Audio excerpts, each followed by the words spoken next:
नमस्कार दोस्तों, आप सभी का स्वागत है मेरे यूट्यूब चैनल विद्यापुर एकेडमी में। आज हम यूपी पुलिस कांस्टेबल 2023 व यूपीपी के एग्ज़ाम के लिए youth book previous year GS GK MCQ का मॉक टेस्ट सीरीज स्टार्ट करने जा रहे हैं। चलिए तो हम स्टार्ट करते हैं अपना मॉक टेस्ट सीरीज। हमारे मॉक टेस्ट सीरीज का पहला क्वेश्चन है, वैदिक इतिहास से सत्यमेव जयते शब्द कहाँ से लिया गया है? Option A Manusmriti, option B Bhagavad Gita, option C Rigveda, option D Mundopanishad. इसका सही उत्तर है ऑप्शन डी मुंडोपनिषद। भारत का राष्ट्रीय वाक्य सत्यमेव जयते शब्द मुंडोपनिषद से लिया गया है। यह उपनिषद का ही एक भाग है। मनुस्मृति सबसे प्राचीन स्मृति है। यह समाज व्यवस्था से संबंधित है। भगवत श्री कृष्ण द्वारा अर्जुन को दिए गए उपदेशों का संकलन है। ऋग्वेद विश्व का सबसे प्राचीन ग्रंथ है। नेक्स्ट क्वेश्चन, भारतीय दर्शन की प्रारंभिक शाखा कौन है?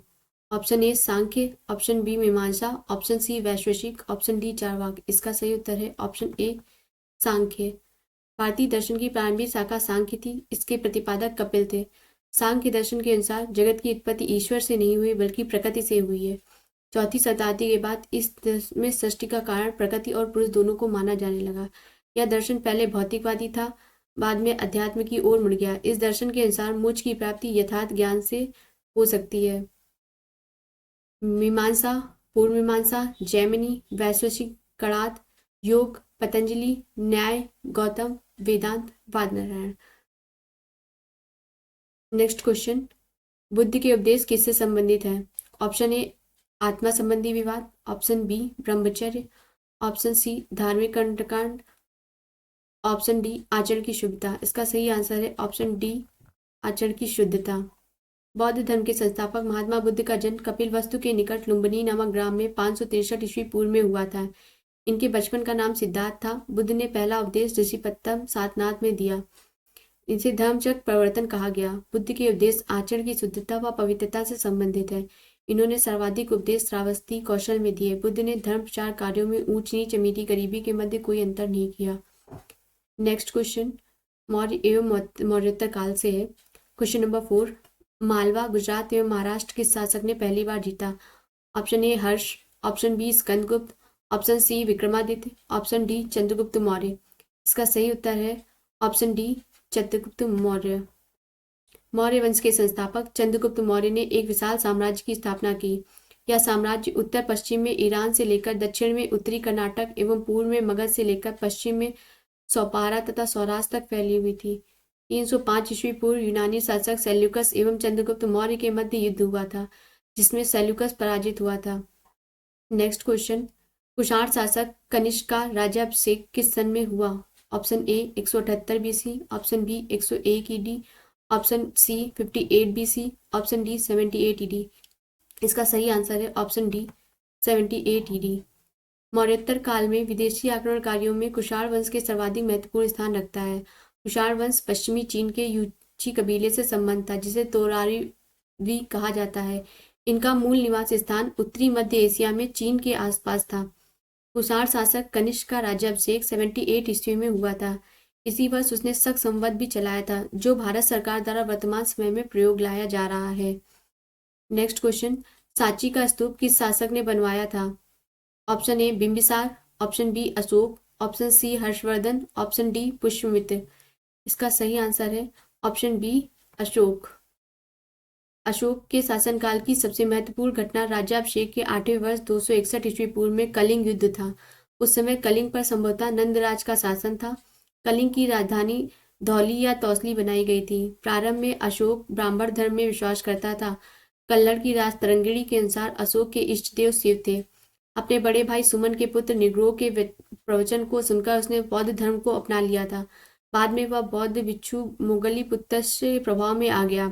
सारनाथ, सांची तथा कौशाम्बी के लघु शिलालेखों व स्तूपों का निर्माण अशोक को बौद्ध धर्म के रक्षक के रूप में प्रदर्शित करते हैं। Next question, question number 7, Ramanujacharya किससे संबंधित है? ऑप्शन ए भक्ति, ऑप्शन बी दैत्यवाद, ऑप्शन सी विशिष्टावाद, ऑप्शन डी एकेश्वरवाद। इसका सही आंसर है ऑप्शन सी विशिष्टावाद। श्री संप्रदाय के प्रवर्तक रामानुजाचार्य ने 11वीं शताब्दी में वेदों की परंपरा को भक्ति से जोड़ने का प्रयत्न किया। इसी दर्शन को विशिष्टाद्वैतवाद कहा गया। उन्होंने भक्ति पर आधारित लोकप्रिय आंदोलनों और वेदों पर आधारित उच्च वर्गीय आंदोलनों के बीच महत्वपूर्ण कड़ी का काम किया। रामानुजाचार्य शेषनाग के अवतार समझे जाते थे। वे अलवार भक्तों की शिष्य परंपरा में थे। वे मर्यादा के सबसे बड़े समर्थक थे। प्रमुख भक्ति संतों में रामानंद प्रमुख थे। दैत्यवाद मत के प्रवर्तक मध्वाचार्य अन्य प्रमुख प्रवर्तकों के प्रवर्तक इस प्रकार हैं। शुद्ध अद्वैतवाद मत वल्लभाचार्य, अद्वैतवाद शंकराचार्य, वारकरी संप्रदाय तुकाराम, धारकरी संप्रदाय रामदास, सनक संप्रदाय निम्बकाचार्य। नेक्स्ट क्वेश्चन, खजुराहो का कंदरिया महादेव मंदिर किसने बनवाया? Option A Paramara, option B Chedi, option C Rashtrakuta, option D Chandela. इसका सही उत्तर है ऑप्शन डी चंदेल। चंदेल शासकों ने खजुराहो के कंदरिया महादेव का मंदिर का निर्माण 9वीं एवं 10वीं शताब्दी के मध्य चंदेल शासकों ने कराया था। वर्तमान समय में यह मध्य प्रदेश के छतरपुर जिले में स्थित है। इस मंदिर में एक शिवलिंग स्थापित है। राष्ट्रकूटों के शासनकाल में एलोरा के विश्व प्रसिद्ध कैलाश मंदिर का निर्माण राष्ट्रकूट शासक कृष्ण प्रथम ने करवाया। चोलों का राज्य किस क्षेत्र में फैला हुआ है? Option A Vijayanagara, option B Malabar, option C डोएल, ऑप्शन डी कोरोमंडल तट दक्कन के कुछ भाग में। इसका सही उत्तर है ऑप्शन डी कोरोमंडल तट के दक्कन के कुछ भाग। नेक्स्ट क्वेश्चन, चोलों के विषय में प्रथम जानकारी पाणिनि कृत अष्टाध्यायी से प्राप्त हुई। इस विषय में जानकारी के अन्य स्रोत कात्यायन कृत वार्तिक, महाभारत, संगम साहित्य, पेरिप्लास, इरिथ्रियस सी एवं टालमी का उल्लेख आदि। चोल राज्य आधुनिक कावेरी नदी इस घाटी कोरोमंडल तिरुचिरापल्ली तंजौर तक विस्तृत था। इनकी पहली राजधानी उत्तरी मन्नूर थी। कालांतर में उरैयूर तथा तंजावुर चोलों की राजधानी बनी। चोल राजवंश का प्रारंभिक इतिहास संगम युग से प्रारंभ होता है। पूर्व मध्यकाल में चोल सत्ता का संस्थापक विजयाल था, जो आरंभ में पल्लवों का सामंत था। विजयाल को चोल साम्राज्य का द्वितीय संस्थापक भी माना जाता है। विजयाल ने पांड्य शासकों से तंजौर को छीनकर उरैयूर के स्थान पर तंजावुर को अपनी राजधानी बनाया। नरकेश्वरी की उपाधि धारण करी। Next question, question number 10, Meenakshi मंदिर कहाँ स्थित है? Option A Tanjore, option B Mekhala, option C Madurai, option D Mahabalipuram. इसका सही आंसर है ऑप्शन सी मदुरई। पांड्यवंश के शासकों ने मीनाक्षी मंदिर का निर्माण मदुरै से कराया। द्रविड़ शैली में निर्मित यह मंदिर श्रेष्ठ स्थापत्यों में से एक है। नागर शैली में मंदिरों का निर्माण उत्तर भारत में तथा बेसर शैली में मंदिरों का निर्माण मध्य भारत में किया गया था। नागर शैली में मंदिरों का निर्माण उत्तर भारत में तथा बेसर शैली में मंदिरों का निर्माण मध्य भारत में किया गया। क्वेश्चन नंबर 11, किस दक्षिण भारतीय राज्य में उत्तम ग्राम प्रशासन था? Option A Chera, option B Chalukya, option C Chola, option D Vatapi. इसका सही आंसर है ऑप्शन सी चोल। चोल साम्राज्य में ग्रामों की शासन व्यवस्था उत्तम कोटि की थी। ग्राम तथा नगरों की सभाएं शासन की मूलभूत इकाइयां थीं। नाडु की प्रशासनिक सभाएं प्रतिनिधियों द्वारा निर्मित होती थी। इस काल में स्थानीय स्वशासन में उर्त सभा तथा महासभा अबालिक सदस्यों द्वारा निर्मित होती थी। उस गांव के सर्वसाधारण लोगों की प्रधान संपत्ति थी। नेक्स्ट क्वेश्चन, चालुक्यों की राजधानी कहाँ थी? Option A Vatapi, option B Shravasti, option C Kanchi, option D Kannauj. इसका सही आंसर है ऑप्शन ए वातापी। उत्तरी महाराष्ट्र और विदर्भ में सातवाहनों के स्थान पर एक स्थानीय शक्ति वाकाटों ने प्रभुत्व जमाया। वाकाटों के बाद चालुक्य सत्ता में आए। चालुक्यों ने 757 ईस्वी तक लगभग 200 वर्षों तक शासन किया और दक्षिण के इतिहास में महत्वपूर्ण भूमिका अदा की। चालुक्यों की राजधानी वातापी थी, जो कर्नाटक के बीजापुर जिले में स्थित थी। इसे आधुनिक समय में बादामी के नाम से जाना जाता था। चालुक्यों का प्रथम ऐतिहासिक शासक जयसिंह था। पुलकेशियन प्रथम प्रतापी शासक हुआ। रवि कीर्ति रचित एहोल प्रशस्ति के अनुसार चालुक्य शासक पुलकेशिन द्वितीय ने हर्षवर्धन को पराजित किया था। इसके अतिरिक्त पुलकेशिन द्वितीय ने गंगराज, कोंकण राज्य, लाट राज्य, मालवा एवं गुर्जरों पर भी विजय प्राप्त की। Next question, question number 13, Chalukya वंश का सबसे महान शासक कौन था? Option A Vikramaditya, option B Mangalesha, option C Pulakeshin द्वितीय, ऑप्शन डी पुलकेशिन प्रथम। Option A Vikramaditya, option B Mangalesha, option C Pulakeshin द्वितीय, ऑप्शन डी पुलकेशिन प्रथम। इसका सही उत्तर है ऑप्शन सी पुलकेशिन द्वितीय। चालुक्य वंश की प्रधान शाखा वातापी का महानतम शासक पुलकेशिन द्वितीय था। पुलकेशिन प्रथम इस वंश का प्रथम स्वतंत्र शासक था। इसके बड़े पुत्र कीर्तिवर्मन की मृत्यु के पश्चात पुलकेशिन के दूसरे पुत्र मंगलेश ने 597 से 609 ईस्वी तक शासन किया। इस वंश के विक्रमादित्य ने 654 से 680 ईस्वी तक शासन किया। नेक्स्ट क्वेश्चन, निम्न में से कौन चंदेल शासक जो महमूद गजनवी से पराजित नहीं हुआ था? Option A Dhang, option B Vidyadhar, option C Jayashakti, option D Dang. इसका सही उत्तर है ऑप्शन बी विद्याधर। नरेंद्र चंदेल ने चंदेल वंश की स्थापना 9वीं शताब्दी में की। वह प्रतिहारों के सामंत को हराकर जिझा के दक्षिण भाग का स्वामी बन गया था। इस वंश के राजा यशोवर्मा ने कालिंजर के दुर्ग पर अधिकार कर लिया था और कंदेरिया महादेव मंदिर का निर्माण कराया। कंदेरिया महादेव मंदिर का निर्माण यशोवर्मा ने करवाया था। इस वंश का सर्वाधिक प्रतापी राजा धंग हुआ। नेक्स्ट क्वेश्चन, दिलवाड़ा जैन मंदिर कहाँ स्थित है? Option A Assam, option B Uttar Pradesh, option C Rajasthan, option D Madhya Pradesh. इसका सही उत्तर है ऑप्शन सी राजस्थान। दिलवाड़ा जैन मंदिर राजस्थान में अरावली पर्वत में माउंट आबू में स्थित है। इसका निर्माण भीम प्रथम के सामंत विमल शाह ने 1031 में कराया था। पूर्ण रूप से संगमरमर द्वारा इस मंदिर का निर्माण किया गया था। यह राजस्थान में सबसे अधिक ऊंचाई पर स्थित मंदिर है। जैन धर्मावलंबियों का पवित्रतम स्थल है। माउंट आबू के निकट गुरु शिखर अरावली की सर्वश्रेष्ठ चोटी है। नेक्स्ट क्वेश्चन, दिल्ली सल्तनत। क्वेश्चन नंबर 16, इब्न बतूता की भारत यात्रा किस शासक काल में हुई? Option A Mohammad bin Tughlaq, option B Sikandar Lodi, option C Firoz Tughlaq, option D Alauddin Khilji. Question number 16, Ibn Battuta की भारत यात्रा किस शासक के काल में हुई? Option A Mohammad bin Tughlaq, option B Sikandar Lodi, option C Firoz Tughlaq, option D Alauddin Khilji. इसका सही उत्तर है option A Mohammad bin Tughlaq. Morocco Africa के मूल निवासी इब्न बतूता ने 1333 ईस्वी में मोहम्मद बिन तुगलक के काल में भारत की यात्रा की तथा 14 वर्षों तक भारत में रहा। मोहम्मद बिन तुगलक ने उसे दिल्ली का काजी नियुक्त किया, जो 8 वर्षों तक इस पद पर रहा। मोहम्मद बिन तुगलक ने 1325 से 1351 ईस्वी तक शासन किया। मोहम्मद बिन तुगलक के बारे में वर्णित तारीखें फिरोज शाही, अमीर खुसरो के तुगलकनामा तथा इब्न बतूता के रेहला से जानकारी मिलती है। फिरोज तुगलक ने 1351 से 1388 ईस्वी तक, अलाउद्दीन खिलजी ने 1296 से 1300 ईस्वी तक, सिकंदर लोदी ने 1479 से 1570 ईस्वी तक शासन किया। क्वेश्चन नंबर 17, सल्तनत काल के अधिकांश अमीर एवं सुल्तान किस वर्ग के थे? Option A Turk, option B Mongol, option C Tatar, option D Arab. इसका सही उत्तर है option A Turk. Option A तुर्क। सल्तनत काल के अधिकांश अमीर एवं सुल्तानों का संबंध तुर्क वर्ग से था। सामनी राज्य के प्रांतीय शासकों में अल्पतगीन नाम के तुर्क गुलाम ने गजनी वंश की स्थापना की। 986 में अल्पतगीन के दामाद तथा उसके उत्तराधिकारी सुबुत्तगीन ने हिंदू शाही शासक जयपाल को पराजित किया। भारत पर आक्रमण करने वाला यह प्रथम तुर्क शासक था। उसके अपने पिता सुबुत्तगीन की मृत्यु के बाद 998 ईस्वी में महमूद गजनवी गजनी का शासक बना। नेक्स्ट क्वेश्चन, मोहम्मद बिन कासिम द्वारा सिंध की विजय कब हुई? ऑप्शन ए 1773 ईस्वी, ऑप्शन बी 1716 ईस्वी, ऑप्शन सी 1712 ईस्वी, ऑप्शन डी 1719 ईस्वी।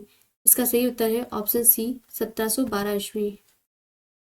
नेक्स्ट क्वेश्चन, इसकी व्याख्या कर लेते हैं। सिंध पर पहला अरब आक्रमण 712 ईस्वी में हुआ था। इस आक्रमण में अरब सेनाओं का नेतृत्व मोहम्मद बिन कासिम ने किया। इस युद्ध में मोहम्मद बिन कासिम ने सिंध के राजा दाहिर को हराया और अंततः सिंध पर अपना अधिकार जमा लिया।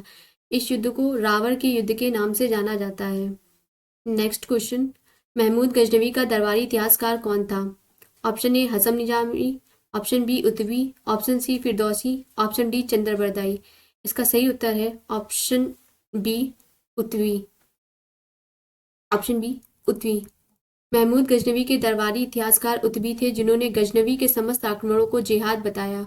फिरदौसी भी इन्हीं के समय में थे, जिन्होंने शाहनामा की रचना की, जिसमें फारसी भाषा का महाभारत कहा जाता है। हसन निजामी ऐबक के दरबारी कवि थे और ऐबक ने उन्हें वजीर का पद दिया था।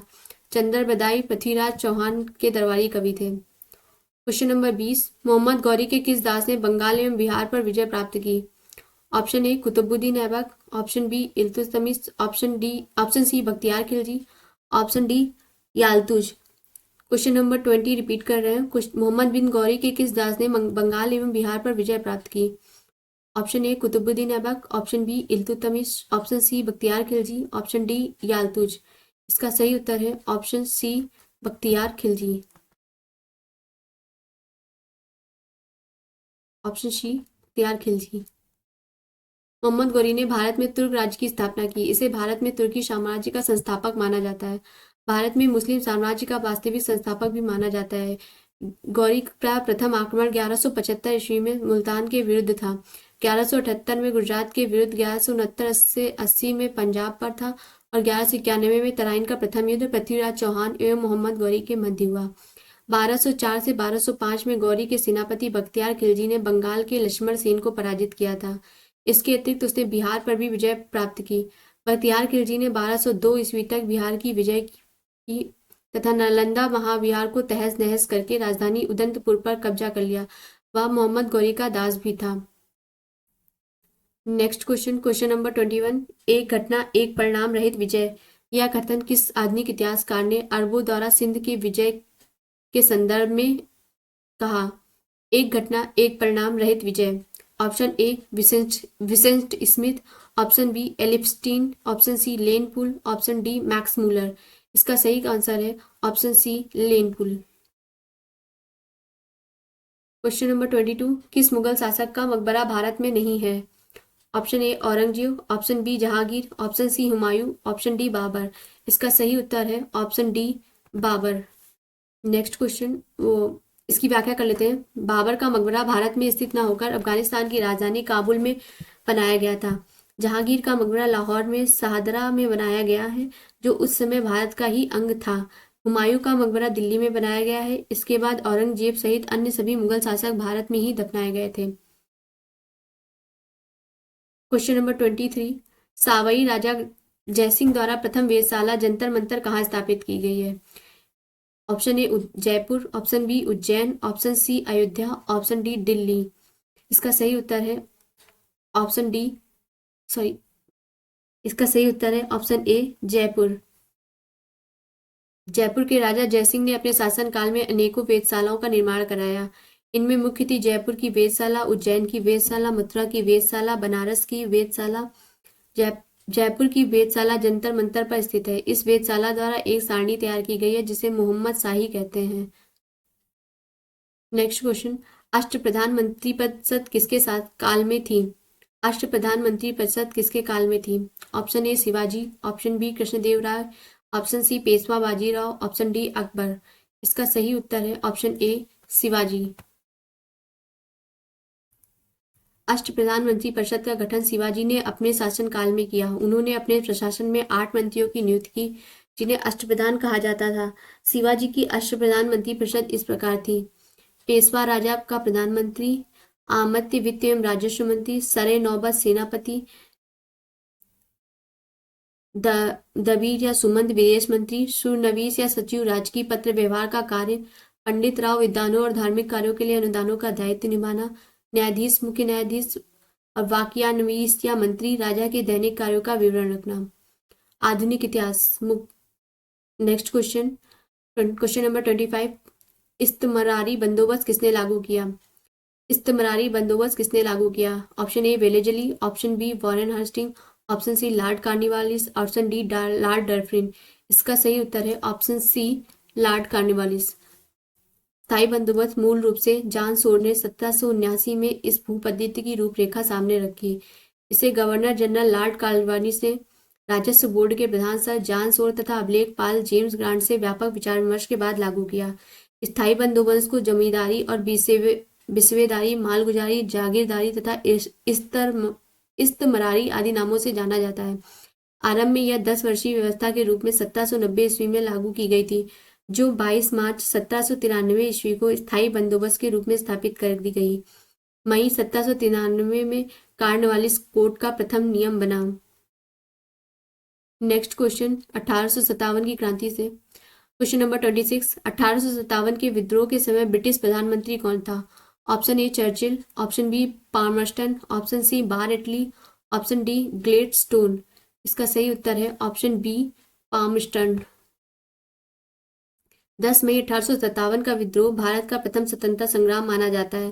बहादुर शाह जफर को इस विद्रोह का नेतृत्व सौंपा गया। कानपुर में अंतिम मराठा पेशवा बाजीराव द्वितीय के दत्तक पुत्र नाना साहेब ने, बरेली में रुहेलखंड के भूतपूर्व शासक के उत्तराधिकारी खान बहादुर ने, बिहार में जगदीशपुर के जमींदार कुंवर सिंह ने, झांसी में रानी लक्ष्मीबाई ने, फतेहपुर में अजीमुल्ला ने, इलाहाबाद में लियाकत अली ने, लखनऊ में बेगम हजरत महल ने विद्रोह का नेतृत्व किया। इस विद्रोह के समय ब्रिटेन में प्रधानमंत्री पामस्टन था। इसका कार्यकाल 1855 से 1858 ईस्वी तक था। विंस्टन चर्चिल दूसरे विश्व युद्ध के समय ब्रिटेन के प्रधानमंत्री थे। दूसरे विश्व युद्ध के समय ब्रिटेन के प्रधानमंत्री कौन थे? Winston Churchill. दूसरे विश्व युद्ध के पश्चात ब्रिटेन का प्रधानमंत्री थे इटली। ग्लेडस्टोन ने भी ब्रिटिश प्रधानमंत्री थे। क्वेश्चन नंबर 27, डलहौजी के काल में ब्रिटिश साम्राज्य में अवध का विलय किस आधार पर किया गया? ऑप्शन ए कुशासन का आरोप, ऑप्शन बी राज्य हड़पने की नीति, ऑप्शन सी सहायक संधि, ऑप्शन डी इनमें से कोई नहीं। इसका सही उत्तर है ऑप्शन ए कुशासन का आरोप।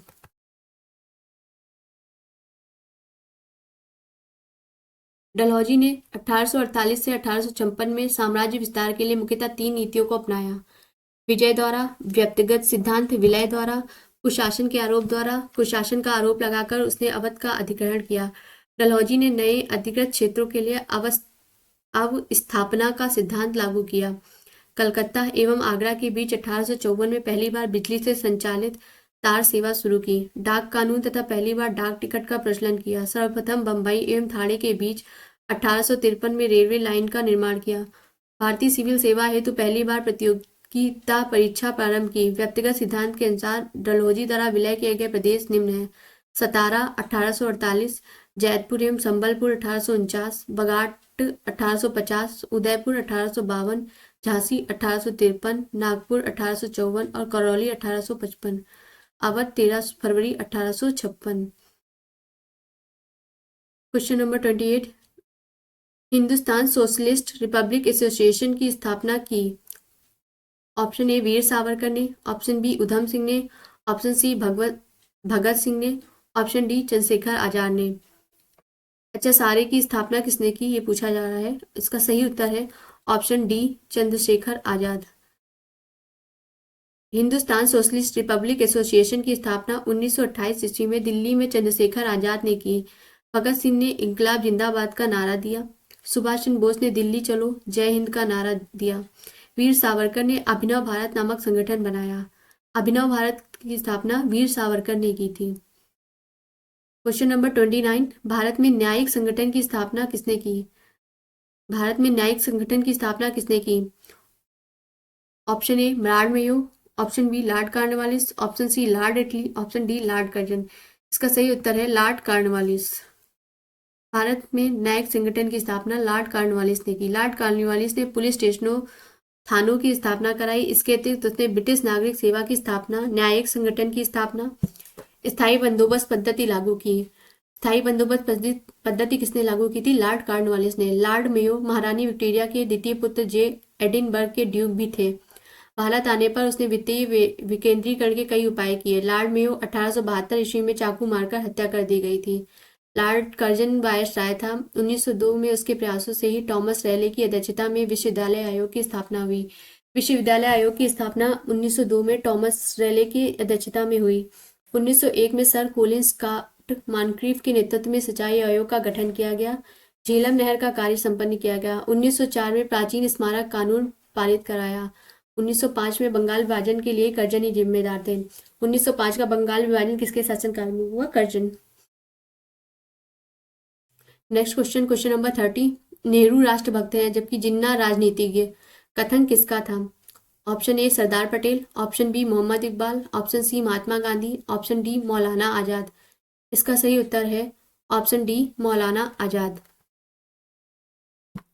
मौलाना अब्दुल कलाम आजाद ने अपनी पुस्तक इंडिया विंस फ्रीडम में यह कथन लिखा था कि नेहरू राष्ट्रभक्त हैं। इंडिया विंस फ्रीडम किसकी किताब है? मौलाना अब्दुल कलाम आजाद। ठीक है। ने जबकि जिन्ना राजनीतिज्ञ, तो इन्होंने क्या कहा था कि नेहरू राष्ट्रभक्त हैं जबकि जिन्ना राजनीतिज्ञ। सरदार पटेल को लौह पुरुष कहते हैं। मोहम्मद इकबाल ने सारे जहां से अच्छा हिंदुस्तान हमारा का नारा दिया। सारे जहां से अच्छा हिंदुस्तान हमारा का नारा मोहम्मद इकबाल ने दिया था। जबकि महात्मा गांधी ने भारत छोड़ो, करो करो या मरो, हे राम जैसे उद्गार व्यक्त किए। क्वेश्चन नंबर 31, महात्मा गांधी के राम राज्य के युगल सिद्धांत कौन थे? सही साधन व सही लक्ष्य, अस्पृश्यता व मद निषेध, खादी व चरखा, सत्य व अहिंसा। इसका सही उत्तर है ऑप्शन डी सत्य व अहिंसा। महात्मा गांधी ने क्या कहा था? सत्य व अहिंसा। गांधी जी के राम राज्य के युगल सिद्धांत सत्य अहिंसा में निहित हैं। गांधी जी सत्य एवं अहिंसा दोनों को ही किसी के लक्ष्य की प्राप्ति में महत्वपूर्ण मानते थे। क्वेश्चन नंबर 32, निम्न में से कौन स्वराज्य दल से संबंधित नहीं था? Option A Motilal Nehru, option B Iyengar, option C Rajagopalachari, option D Vitthal Bhai Patel. इसका सही उत्तर है option C Rajagopalachari. CR Das और मोतीलाल नेहरू ने दिसंबर 1922 में कांग्रेस अधिवेशन में नए कार्यक्रम से संबंधित प्रस्ताव रखा और तर्क दिया कि इससे या तो विधान परिषदों का स्वरूप बदलेगा या वे खत्म हो जाएंगी, लेकिन कांग्रेस के दूसरे खेमे ने, जिसका नेतृत्व वल्लभ भाई पटेल, डॉक्टर राजेंद्र प्रसाद और सी राजगोपालाचारी कर रहे थे, उन्होंने इसका विरोध किया। प्रस्ताव के पक्ष में 1890 और विरोध में 1784 मत पड़े। प्रस्ताव नामंजूर हो गया और सीआर दास और मोतीलाल नेहरू ने पदों से इस्तीफा दे दिया। 1 जनवरी 1923 को एक नई पार्टी कांग्रेस खिलाफ स्वराज पार्टी के गठन की घोषणा की। इस पार्टी के बाद में स्वराज पार्टी के नाम से जाने जाना लगा।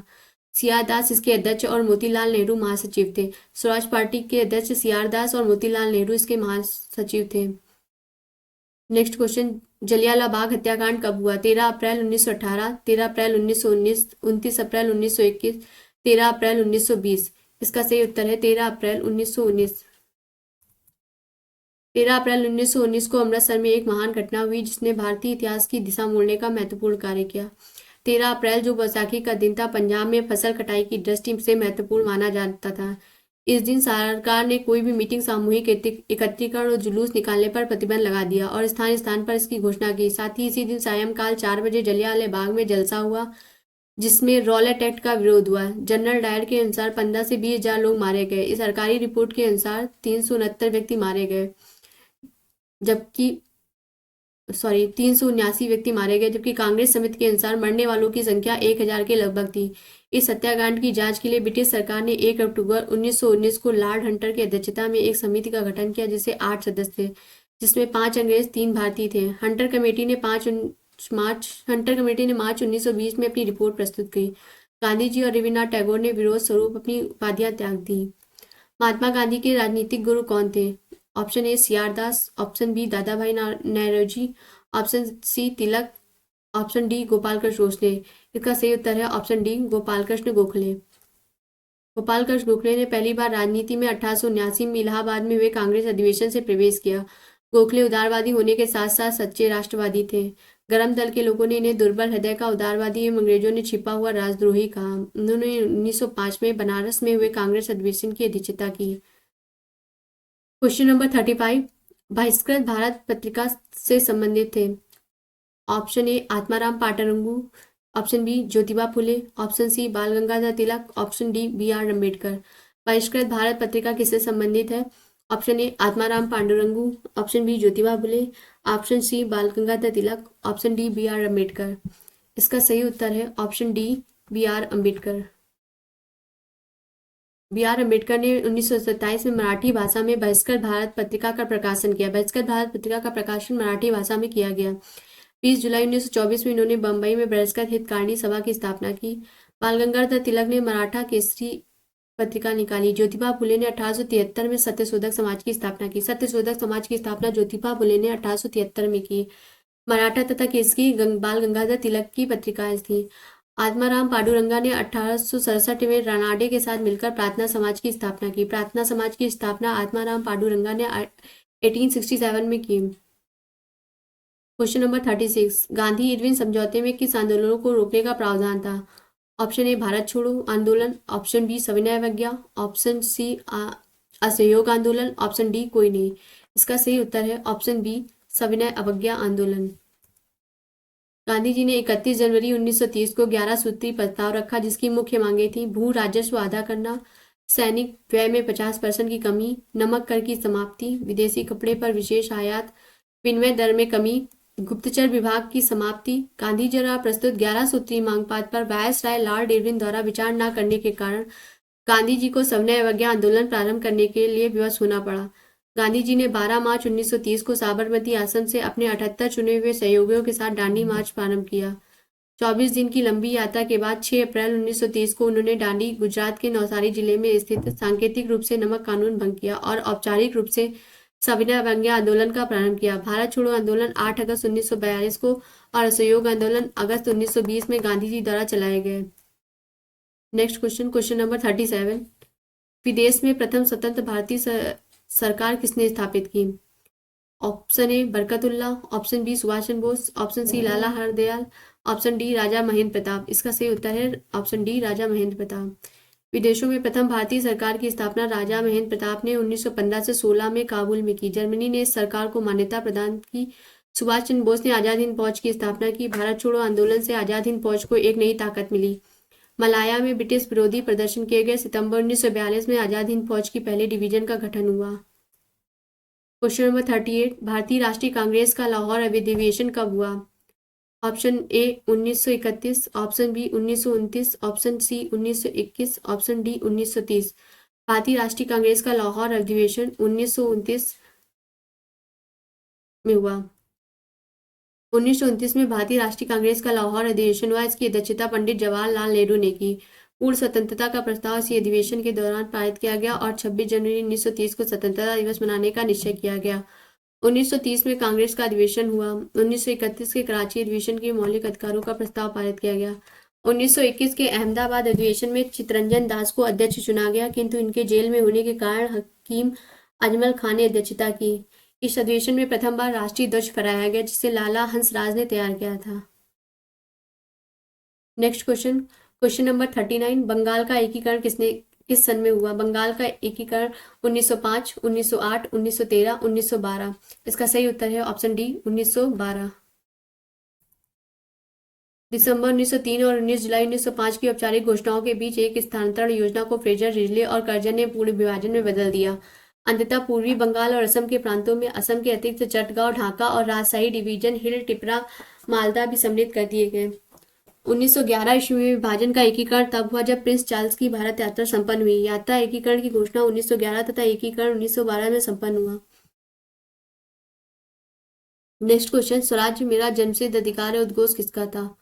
Option A Gopal Krishna Gokhale, option B Bal Gangadhar Tilak, option C Mahatma Gandhi, option D Chandrashekhar Azad. इसका सही उत्तर है ऑप्शन बी बाल गंगाधर तिलक। स्वराज मेरा जन्मसिद्ध अधिकार है और मैं उसे लेकर रहूंगा, यह नारा बाल गंगाधर तिलक ने दिया। यह नारा तिलक जी ने भारतीय राष्ट्रीय कांग्रेस के 1916 के लखनऊ अधिवेशन में दिया। इस अधिवेशन में तिलक और एनी बेसेंट के प्रयासों से कांग्रेस और लीग के मध्य समझौता संपन्न हुआ, जिसे कांग्रेस लीग समझौता के नाम से जाना जाता है। Question number 41। करो या मरो का नारा किसने दिया? Option A Tilak, option B Jawaharlal Nehru, option C Bhagat Singh, option D Mahatma Gandhi. इसका सही उत्तर है ऑप्शन डी महात्मा गांधी। करो या मरो, महात्मा गांधी। 7 अगस्त 1942 को बंबई के ऐतिहासिक ग्वालियर टैंक मैदान में कांग्रेस का अधिवेशन हुआ। इसकी अध्यक्षता अबुल कलाम आजाद ने किया। पंडित जवाहरलाल नेहरू ने भारत छोड़ो प्रस्ताव पेश किया, जिसे थोड़े बहुत संशोधन के बाद 8 अगस्त 1942 को स्वीकार कर लिया गया। कांग्रेस के इस सम्मेलन में गांधी जी ने लगभग 70 मिनट तक भाषण दिया। उन्होंने इसी भाषण में करो या मरो का नारा दिया। गांधी जी के भाषण का बिजली जैसा असर हुआ। सबसे पहले तो उन्होंने स्पष्ट किया कि असली संघर्ष इसी क्षण से शुरू नहीं हो रहा है। आपने सिर्फ अपना फैसला करने का अधिकार मुझे सौंपा है। अब मैं वायसराय से मिलूंगा। Next question, question number 42। Home rule league आंदोलन सर्वप्रथम किसने प्रारंभ किया? Option A Annie Besant, option B Sarojini Naidu, option C Surendra Nath Banerjee, option D Tilak. इसका सही उत्तर है option A Annie Besant. Annie Besant का जन्म 1847 में लंदन में हुआ था। 1867 में उन्होंने दुखद वैवाहिक जीवन की समाप्ति के बाद परिवर्तनशील प्रयासों में रुचि लेने लगी। आगे बढ़ते हैं। Question number 43। भारतीय राष्ट्रीय कांग्रेस की स्थापना किसने की? Option A AO Hume, option B Surendra Nath Banerjee, option C Dadabhai Naoroji, option D Vyomkesh Banerjee. भारतीय राष्ट्रीय कांग्रेस की स्थापना किसने की? इसका सही उत्तर है ऑप्शन ए एओ ह्यूम। भारतीय राष्ट्रीय कांग्रेस की स्थापना 28 दिसंबर 1885 को एओ ह्यूम ने की। ये प्रथम महासचिव, जनरल सेक्रेटरी भी थी। इसका पहला अधिवेशन 28 दिसंबर 1885 को बम्बई के गोकुलदास तेजपाल संस्कृत विद्यालय में आयोजित किया गया। इसमें कुल 72 प्रतिनिधियों ने भाग लिया।